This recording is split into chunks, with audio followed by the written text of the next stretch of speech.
네, 오늘 가이드톡에서는 상속을 잘하는 11가지 방법에 대해서 짚어볼 텐데요. 그 전에 상속이 뭔지부터 좀 궁금해지는데 이전부터 좀 설명해 주신다고요? 예, 알겠습니다. 차근차근 한 정의부터 말씀드릴게요. 기본적으로 상속이란 뭐냐?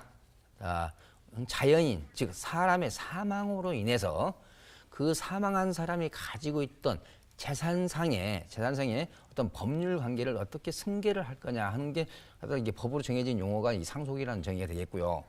우리가 이 상속에 대해서는 상속법이 별도로 있습니다. 그래서 상속법에 의해서 하는데 재산 상속을 의미합니다. 우리가 과거에는 이 상속법에는 재산 상속과 호주 상속 이 두 분으로 나뉘었습니다만은 이제는 호주 상속은 민법적으로 이게 민법에서 이제 별도로 규정을 하고 있고요. 특히 우리가 이 상속인의 범위, 즉 상속을 받는 사람의 범위, 기본적으로 이렇습니다. 그 돌아가신 분의 사촌 이내의 반계 혈족인데 그 안에서도 순위가 있습니다. 1순위, 2순위, 3순위, 4순위 이 순위별에 의해서 결정이 된다고 참고로 알아두시고요. 두 번째는 우리가 상속 재산과 상속 세율을 참고로 알아두실 필요가 있겠습니다. 자, 우리가 상속 재산이라고 하는 것은 기본적으로 경제적 가치가 있는 모든 물건과 재산적인 가치가 있는 법률상 사실상의 권리, 아주 좀 포괄된 의미로 보시면 되겠습니다. 그래서 예를 들어서 보면은 부동산이라든지 예금, 현금, 유가증권, 보험금, 지적재산권, 신탁재산, 심지어 퇴직금 수령을 안 하시고 돌아가셨다면 퇴직금까지도 포함이 되겠습니다. 그래서 상당히 넓은 의미의 재산 경제적 가치를 있는 것을 모든 걸 다 포괄한다고 보시면 되겠어요. 세율은 지난주에 제가 말씀드렸던 증여세율과 똑같습니다. 10%부터 구간별로 50%까지 이게 누진 세율이 됩니다. 자, 우리가 50%라는 세율은 굉장히 높죠. 그렇기 때문에 기본적으로 증여세액도 마찬가지지만 상속세액도 굉장히 높은 금액일 수밖에 없다는 것을 참고로 알아두시고요. 자, 그러면 오늘은 한 11가지 정도를 제가 요약해서 어떻게 하면 상속을 잘할 건가 하는 측면에서 한 11가지 정도 팁을 좀 드리겠습니다. 자, 첫 번째는 상속세는 가능한 법정 기한 내에 신고만큼은 반드시 하셔야 됩니다. 납부는 좀 늦게 하셔도 됩니다. 그렇지만 신고만큼은 법정 기한 내에 반드시 해야 됩니다. 내가 법정 기한 내에 신고를 하고 안 하고에 따라서 최대 상속세가 30%까지 차이가 날 수가 있습니다. 그러면 우리가 법정 기한이라고 어떤 거냐? 상속이라고 하는 것은 바로 상속 개시일이라고 하는 것은 바로 돌아가신 날짜가 바로 상속일이 되겠습니다. 그 달이 속한 말일부터 6개월 이내입니다. 말일부터. 상속 개시일부터 6개월이 아니라 상속 개시일이 속한 말일부터 6개월 내에 이렇게 신고를 꼭 하셔야 된다는 거. 그렇게 하시게 되면은 기한 내 신고를 하시게 되면은 10%를 갖다가 우리가 공제를 받을 수가 있습니다. 아까도 제가 말씀드렸죠. 상속세는 굉장히 금액이 크기 때문에 10%도 상당히 큰 금액이라고.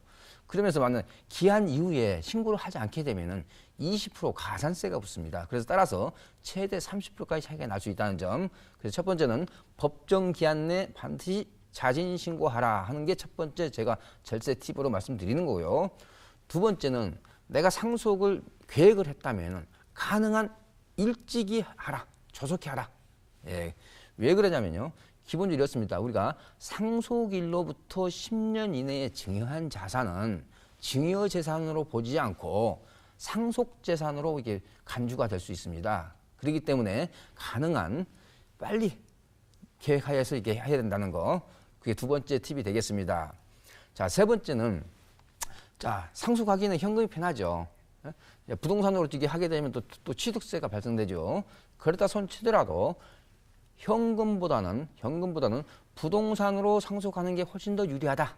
자, 그 이유는 두 가지 이유입니다. 첫 번째는 현금은 그대로 노출되는 거잖아요. 그 숫자가. 그렇지만은 이 부동산이라고 하는 것은 가끔 기준시가로 우리가 과세를 할 수가 있습니다.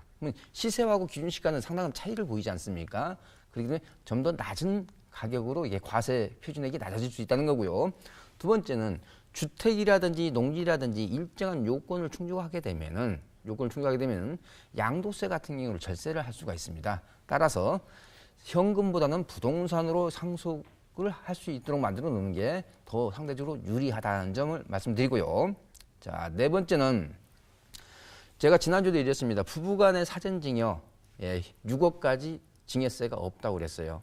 그러면서도 배우자 공제 기준이라는 게 있습니다. 상속에도. 그래서 부부간의 사전증여를 통해서 배우자 공제 기준을 우리가 10분 활용하라 하는 게 네 번째 팁이 되겠습니다.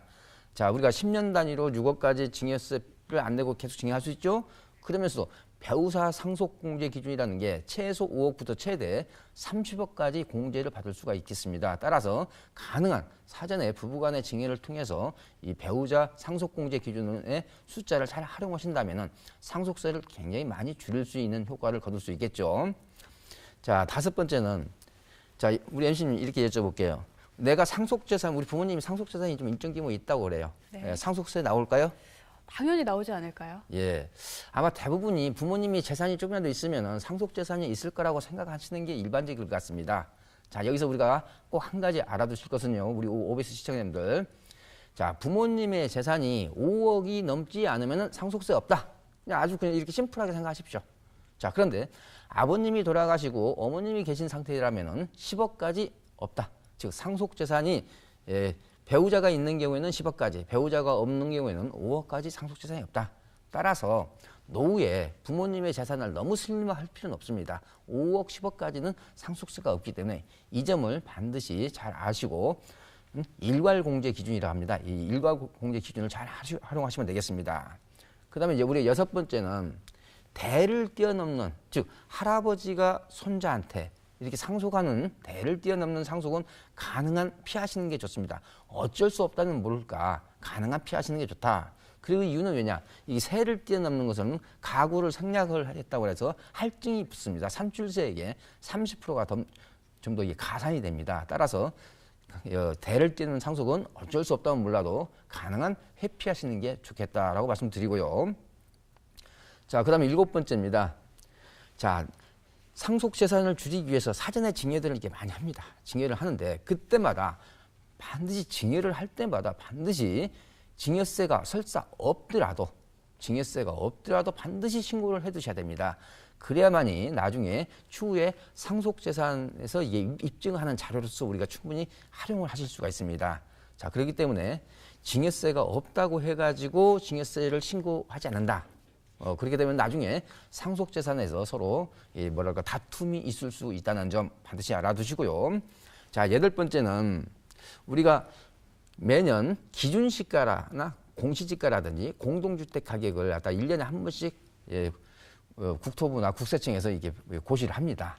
그럴 때 가능한 기준시가가 발표되기 전에 하시면은 그만큼 증여를 우리가 줄일 수가 있겠죠. 그래서 국세청 기준시가 고시일, 예를 들어서요, 우리가 일반 건물 같은 경우는 매년 12월 말에 하게 돼 있고요. 토지 같으면은 매년 5월 말, 아파트 같으면은 매년 4월 말. 그래서 가능한 기준시가가 발표되기 전에 하시면은 그만큼 세금을 절세할 수 있다는 거고요. 자, 아홉 번째로는 자, 연세가 70이 되시고 80이 되셨다고 가정을 해봐요. 그랬을 경우에는 가능한 단독명의로 취득하시는 것보다는 가능한 부부 공동명의라든지 자제분하고 공동명의로 이게 취득하시라고 말씀드리고 싶습니다. 자, 그렇기 때문에 노후에 부동산을 이렇게 신규 투자를 해서 신규 취득을 할 때는 가능한 공동명의를 활용해서 나중에 상속세 부분을 이렇게 절세하시는 게 좋은 방법이 되겠습니다. 자, 그 다음에 한 10번째입니다. 이제 연세가 좀 어느 정도 돼가지고 건강이 좀 안 좋아졌다. 그런데 내가 강남에 조그만 빌딩을 하나 가지고 있다고 가정을 해봐요. 그랬을 때 월세가 2천만 원 나오고 3천만 원 나오는 것보다도 오히려 그 부분을 전부 다 전세로 바꿔놓는 게 좋습니다. 그래서 전세 같은 경우는 하나의 채무가 되기 때문에 그렇죠. 그래서 상속이 임박했다고 판단될 때는 부동산에 들어있는 월세보다는 전세로 전환하고 나서 상속이 되도록 바꿔놓는다면은 그만큼 채무로 인정이 되기 때문에 그만큼 상속세를 대폭 줄일 수가 있습니다. 그래서 상속이 임박했다. 그러면 현재 월세 받는 상품을 가능한 전세로 바꾸고 나서 상속이 이루어질 수 있도록 그런 지혜가 필요하다는 걸 말씀드리고요. 자, 11번째로는 우리 이제 부모님 이렇게 모시고 이게 살죠. 그랬을 때 동거주택 상속 공제 기준이라는 게 있습니다. 최대 5억 원 한도까지 받을 수가 있습니다. 그렇지만 10년 이상 1가구 1주택에서 이게 장기적으로 거주한 주택이 하나입니다. 그렇기 때문에 부모님한테 효도도 하시면서 동거주택 상속공제도 받을 수 있는 그런 기준을 활용하신다면 아주 좋은 팁이 될 수 있을 것 같습니다. 자, 그리고 제가 몇 가지, 한 3가지 정도 유의사항 좀 말씀드리겠습니다. 첫 번째, 상속은 장기간의 계획에 걸쳐서 실행을 하고 하시는 게 좋습니다. 사전에 일정한 계획을 딱 수립을 해놓고 해야 된다는 거죠. 그러기 위해서는 먼저 우선 상속 재산이 어떻게 분포가 되어 있느냐, 현황 파악이 필수겠죠. 그리고 나서 이렇게 지금 현재 기준으로 이게 상속이 이루어졌을 때 상속세가 얼마 나오며 이거 상속세를 낼 수 있는 대책은 있는지 여기까지 좀 파악을 해 놓으시고요. 두 번째는 좀 재산이 좀 많으신 분들, 고액 자산가겠죠. 이런 경우에는 좀 전문가나 세무사하고 상담이 필수적입니다. 자, 예를 들어서 이 고액 자산가 같은 경우는 가업 상속 공제라는 게 있습니다. 내가 일정 중소기업 같은 경우를 한다면은 200억 원 정도의 한도 내에서 이 가업 상속이 이루어질 수 있습니다. 최대 500억까지도 가능합니다. 20년 이상 경영을 했을 때는. 그렇기 때문에 이렇게 뭐랄까요, 중소기업이라든지 기업체를 갖다가 꾸리고 있는 분 같으면 이런 가업 상속 제도를 좀 잘 활용을 하시는 게 좋겠고요. 또한 돌아가시고 나서 좀 선의의 좋은 일을 사회에 좀 공헌을 하고 싶다면은 공익 목적의 신탁 재산으로서 비영리 법인을 설립을 해서 거기에 기부를 하는 형태라면은 그만큼 상속세를 줄이면서 좋은 일을 하실 수 있는 기회가 되겠죠. 자, 세 번째는 있습니다. 노후의 재산을 어느 정도는 슬림화 해둘 필요가 있다는 겁니다. 슬림화. 제가 아까 이런 얘기했죠. 5억까지는 없다. 그럼 배우자가 있는 경우에는 10억까지 없다.